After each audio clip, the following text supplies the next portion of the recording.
रामायण में रावण की नगरी लंकापुरी का विशेष वर्णन मिलता है। रावण की स्वर्ण नगरी लंका का इतिहास बेहद ही रोचक है। लंका की सुंदरता और उसकी विशालता अपने आप में अनोखी थी। लेकिन क्या आप जानते हैं, रावण लंका नगरी का पहला राजा नहीं था और ना ही रावण ने लंकापुरी का निर्माण किया था।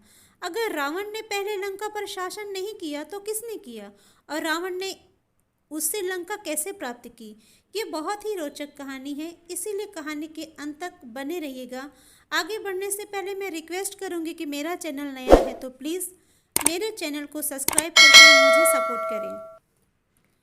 वाल्मीकि रामायण के अनुसार विद्युत केश नाम का एक राक्षस हुआ करता था। जब वह युवा हुआ तब उसका विवाह सलकंथकता के साथ हुआ।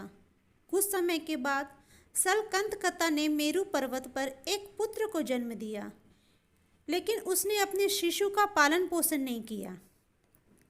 सलकंथकता अपने पति के साथ यौन सुख का आनंद लेना चाहती थी, इसीलिए उसने अपने शिशु को जन्म के तुरंत बाद ही उसे छोड़कर अपने पति के साथ कहीं दूर चली गई।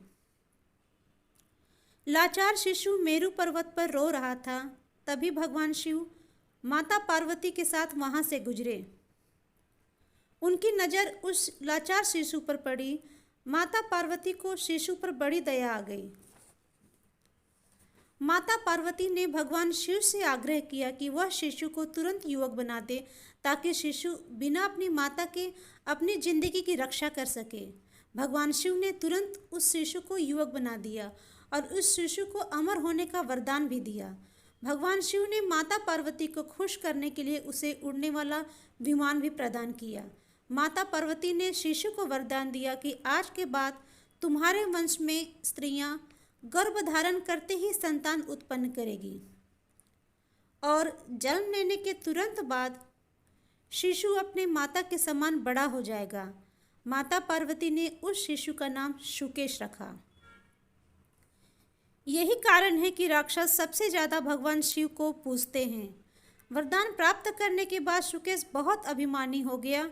कुछ समय के बाद उसने विवाह किया। समय आने पर उसकी पत्नी ने माली, माल्यवान और सुमाली नाम के 3 पुत्र उत्पन्न किए। जब इनके पुत्र बड़े हुए तो वो भी पिता की तरह शक्तिशाली बनने के लिए ब्रह्मा की तपस्या करने लगे। ब्रह्मा ने खुश होकर जब वरदान मांगने को कहा, तब तीनों भाइयों ने कहा, हम तीनों भाइयों को अदृश्य होने की योग्यता प्रदान करें।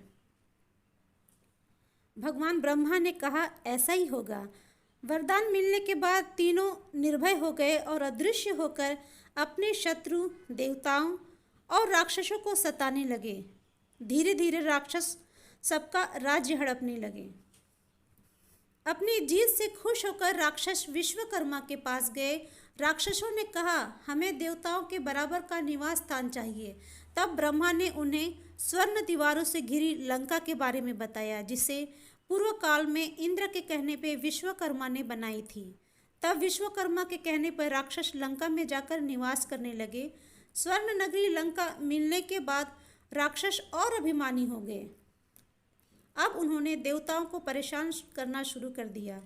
परेशान देवता भगवान शिव के पास गए और तीनों राक्षस माल्यवान, सुमाली और माली का वध करने को कहा। भगवान शिव ने खुद सुकेश को वरदान दिया था, इसीलिए उन्होंने सुकेश के वंश का वध करना उचित नहीं समझा।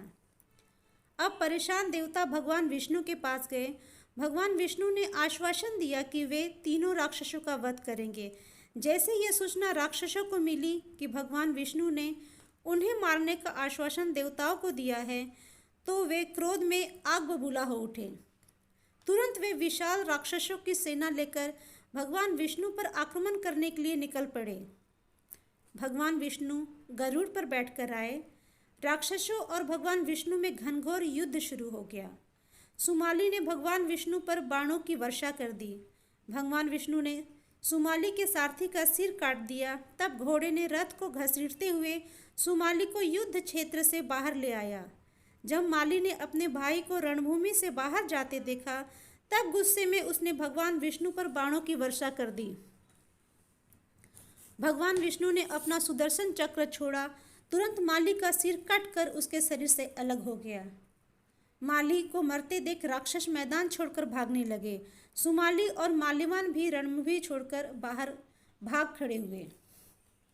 भागकर राक्षस लंका पहुंचे, पर उन्हें भय था कि कहीं विष्णु लंका पर भी आक्रमण न कर दे। इसीलिए राक्षस लंका छोड़कर पाताल में निवास करने लगे। कई सालों के बाद विशर्वा के पुत्र वैशर्वन हुए, जिन्होंने ब्रह्मा की तपस्या कर कुबेर का पद प्राप्त किया। कुबेर का पूरा वीडियो अगर आप देखना चाहते हो तो मैं लिंक डिस्क्रिप्शन बॉक्स में दे दूंगी। अपने पिता के कहने पर कुबेर स्वर्ण नगरी लंका में जाकर राज्य करने लगे। कुछ सालों के बाद विशर्वा को अपनी दूसरी पत्नी कैकसी से 3 संतानें प्राप्त हुई, रावण, शूर्पणखा और विभीषण। रावण बड़े होकर अपने सौतेले भाई कुबेर से लंका छीन लेते हैं। पराजित होने के बाद कुबेर कैलाश पर्वत पर जाकर रहने लगते हैं। उसके बाद रावण ने स्वर्ण नगरी लंका पर कई सालों तक राज्य किया। दोस्तों, लंका की ये कहानी आपको कैसी लगी? क्या आप ये पहले से जानते थे? कमेंट बॉक्स में ज़रूर लिखिएगा। मैं रिक्वेस्ट करती हूँ कि अगर आप चैनल पर नए हैं तो प्लीज़ मेरे चैनल को सब्सक्राइब करके मेरा हौसला ज़रूर बढ़ाएं। तो मिलते हैं नए वीडियो में, जब तक के लिए जय श्री राम।